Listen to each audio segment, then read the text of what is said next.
So, hello, this is Elizabeth with Sheen Magazine, and we are here with Angel, and she is the creator and founder of Live Podcast Network. And so, Angel, we're so happy to have you.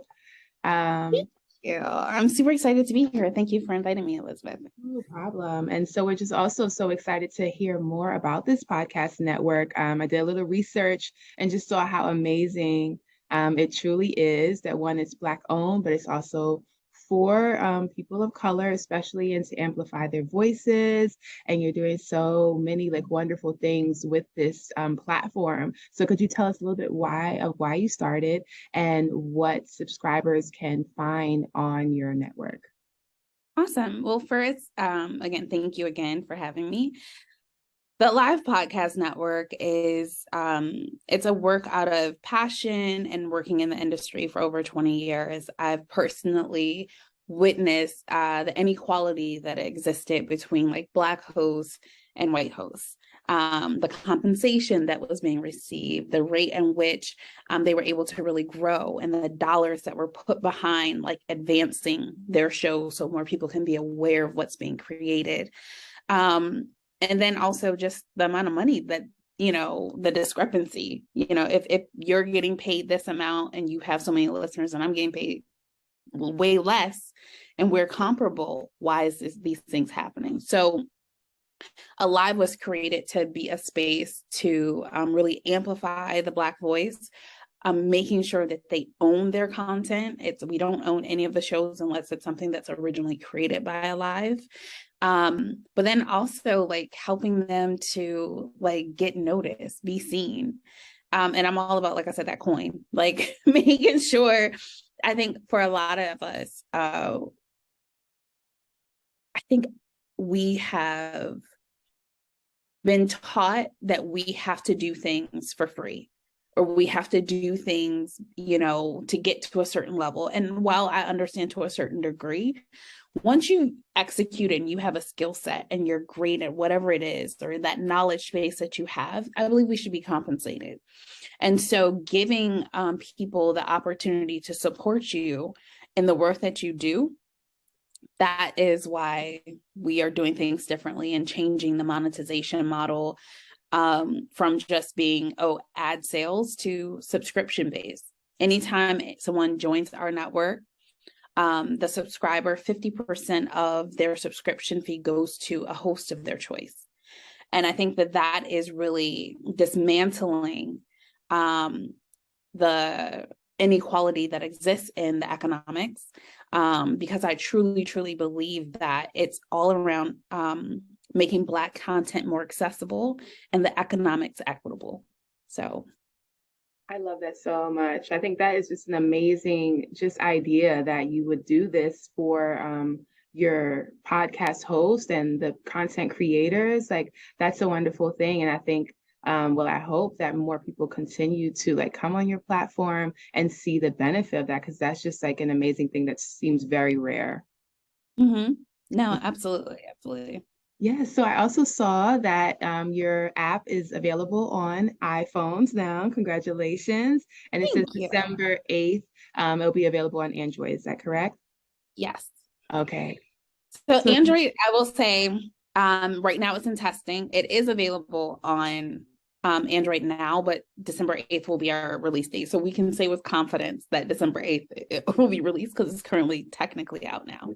perfect. Okay, so I also saw that you've had Tamar Braxton. She hosted a podcast on your network. I saw also on your Instagram that Sharice from Real Housewives of Potomac, she soon will be having another or a podcast on your network. What are some of the podcasts that are currently on there, and what are some in the future that we can be excited about?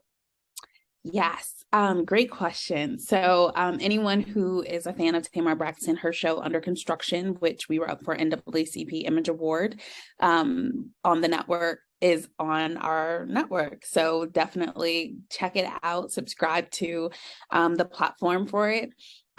We also are working on Charisse and her Champagne Room podcast. So that one is currently in development. And anybody who's a fan of Sharice Jackson Jordan, they know that Sharice loves her champagne from Real Housewives of Potomac. And so one of the shows that I'm really excited about that we actually just launched recently, it's with a husband and wife duo, Tara and Bashe. And they talk about like finding love and, you know, what it was like for them to find each other after being divorced and having a blended family. He's a therapist and she's like a super brand expert. And so just how they're able to come together and just be completely transparent and open about their journey to finding love and to really help other people understand like, yo, this is not a walk in the park, even for us, but this is the real conversations that you have to have to make it work if you really want to make it work. Another show that is in the works, and I'm super excited about it, is called Youth Soup. We are going to start a live kids section of our network where we will focus on having children and young adults who want to learn how to amplify their voice and they have something that they want to talk about, a space where they can go and hear from other young people. So our Youth Soup show, that one launches in December, like late December. And we're actually working in collaboration with an organization that's actually training the youth on what do you need to do? How do you need to project your voice? How do you build a story? And those are some of the things that I think is really powerful around what our network is all about. There are a lot of people who want to tell a story, but they don't know how. And so we provide a space where we have educational programs where people can sign up for like consultations. We also, once people are enrolled in our network, we do quarterly masterminds so they can get together with other hosts on the platform to be able to learn like, well, what's working for you? Or how did you get this? Like success stories. So you don't feel like you're alone in this industry. You can actually really grow together with a team of people. I love that so much because my next question was going to be, what are some of your tips for podcast enthusiasts or those who hope to, you know, host their own podcast? So the tips, oh my gosh, I have so many. I think the number one thing is the consistency. A lot of times we start something and we're like, oh, we're going to do this. I got this new show. And they do it for the lights, the camera, and the social media, right? And then once it gets in this routine and you're not making no money, and then it becomes like, wait, why am I doing this? And so that is part of why we really want to incentivize our Black creatives and say, you're doing this because it makes a difference. You're doing this because you're creating impact. And so, but you have to be consistent. You have to stay the course, because when we really want to achieve success, it's not something that just up and happen for the everyday person. It's something you have to be diligent about and really intentional around. So consistency. The second thing is like, take yourself out of it. Like, make it about your audience. What is it that you're bringing to the table that somebody actually cares about? How are you making somebody's life better? Whether it's through comedy, whether it's through helping them heal, whether it's sharing your knowledge base, right? So you can use you as a vessel to help others, because that is what's going to attract them to you. However, if everything is just like what you want to talk about, what you like, where's the value in that? Why will I continue to come to you? Why will I want to support you financially if I'm not getting anything out of it? And so I think it's also very important that we always are intentional around, who are we servicing? Is this a self-need, or is this really for the Black community? And if you can identify that and stay true to that, the money's going to come, because they're going to find value in you. Yeah. And when you speak to other people's hearts and you're able to bring them something that they feel like they're missing, that's the most powerful thing that you can do for a community. And I think my third thing would be the marketing of what it is that you're doing. Actually, before I do the marketing, I'll say my third thing is make sure you creating some high quality podcasts. I've heard some shows where it just sounds like you in somebody's closet with the dryer going and the dog barking, and you want people to subscribe and be dedicated to this. Would you be dedicated and committed to some?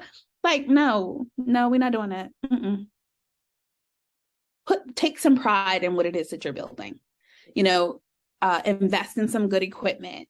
And if you don't know what equipment, like, you can Google, like, what are some of the best podcast equipment for mics, for editing, with some good editing software. Make sure the noise levels are down. So, like, all of those things matter at the end of the day. So I would say those are my 3 things. Those are great 3 things. Those are wonderful. Those are gems right there. Okay, so thank you for sharing those. I think those would be very helpful, especially to those who are aspiring to become a podcast host or, just a creative in general. So personally and professionally, I just want to shift it to you as a Black female entrepreneur and also in the tech space. Where have you found your best or greatest support? Ooh, my best and greatest support, I'll be honest, and it's really hard to say, and it's probably going to be hard for people to digest. Sometimes the people that you expect to be your greatest cheerleaders are not. And it's not because they don't love you. It's not because they have something against you or they're quote unquote haters. It's genuinely, they don't understand your vision. And when you operate, and I'm a spiritual person, but when you're operating within your gift and you're operating within your purpose, a lot of times, sometimes you have to stand alone and not feel bad because the people that you would expect to be by your side more than anything are incapable. And it's not that they don't want to be. And they may really in their mind think that they're really rooting for you, even though they're telling you, oh, what are you doing? Why you think you need to do that? In their mind, they really think that they're doing something positive and beneficial for you. But you have to remember that it's just they didn't receive the vision that you received. And so sometimes you have to build your tribe. And so in building your tribe, it's, to find like-minded communities that understand kind of what your vision is or what it is that you're trying to construct. I was recently named a Google Women Tech Makers Ambassador. And so in this network, which we just recently had my first orientation for it was like, oh my God, like there's all these women all over the world that I'm now connected to, that I do feel supported. I do feel like I can, ask questions and talk about certain things, and they just get it because they get it. You know what I mean? I think it's building that tribe, building that community. Currently in the Washington, D.C. Techstars program, Alive is. So we are officially like a Techstars portfolio company. And again, it's like that support of like-minded people who get what it is, that even if it's not the same technology, even if they don't have the same skill set, that tech group, that understanding of like, I want to be innovative because I truly believe that what I can build and create can revolutionize and change the world. Everybody doesn't have that, and it's okay. You just have to build that for yourself. Hopefully that answered. Yes, no, that was so perfect, that you're just sometimes the people you expect to be your support group or your tribe are not, and it's okay to go outside, or sometimes you find it organically, like you said, in these other, creative spaces, tech spaces, and that's okay. Yep. Yes, I love that. I love it. So I'm kind of finished with questions, but I wanted to just open it up to you to see if there's anything that you would like readers, subscribers, listeners to know about your network, or know of what's coming up in the future, or any, thoughts that you would like to encourage others with. Yeah. So I think for me, like one of the things that I think people have to understand a little bit about your past to understand like what got you to this point and where you plan to take things. And so for me, and working in this space for over 20 years, I've created shows for Larry King. I've done things with Jane Pauley. I created, Tamar Braxton's podcast, and just being in this space, it has truly empowered me to help people want to share their gifts with the world. And so I think more than anything, today is like the perfect time for people who feel like, I want to start a podcast, but they're like, oh, it's so saturated. There's so many podcasts. Well, that's why we created Alive, because how many spaces do you know is just for Black people? How many BETs of podcasts have you seen where people know this is where you go for Black content in the podcasting space? And so I just encourage people, like, if it's something that's on your heart that you're like, yo, I really want to start this show, but I don't know how, or I don't have the money, or I don't know, how I can really generate revenue from there. What we do is literally anytime somebody subscribe, our hosts get 50% of the proceeds. And then to your point, next year, one of the things that we are going to be rolling out is our e-commerce marketplace that will be embedded in our app. And so to me, that is going to truly, truly change how people consume content. Because how many times have you like listened to something and they're like, oh, go to this website, to buy my book, or go here to learn more about this? No, but we put this all in one, because there's no reason for it today. Love that. So that's one of the things that I can share is coming, as well as like Alive events where we're going to bring hosts together for unique experiences for the listeners. So a lot to come in 2023. So yeah, I'm excited.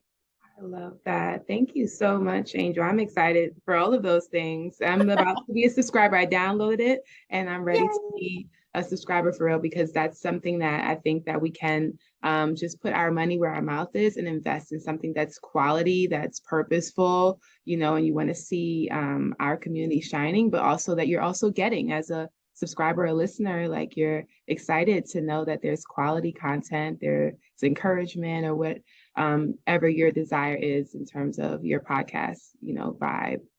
Yes. Yes. So can you tell us a little bit where we can find more about Alive and your podcast network? Sure. So you can learn more about us at alivepodcastnetwork.com. We're available in iOS and in both the app stores. So yeah, like, check us out and share feedback, because right now this is just the first iteration. So I mean, it's mine, and I'll be honest, like, there's room to grow.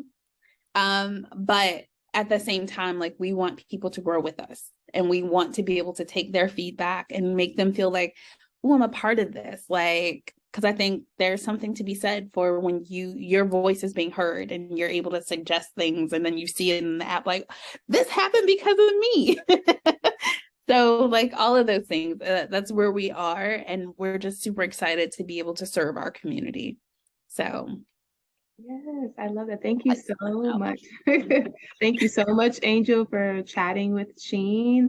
And I am excited for all that's to come. And I'm excited for our listeners to learn more about your journey and also how they can be a part of Alive and even the podcast world. So thank you.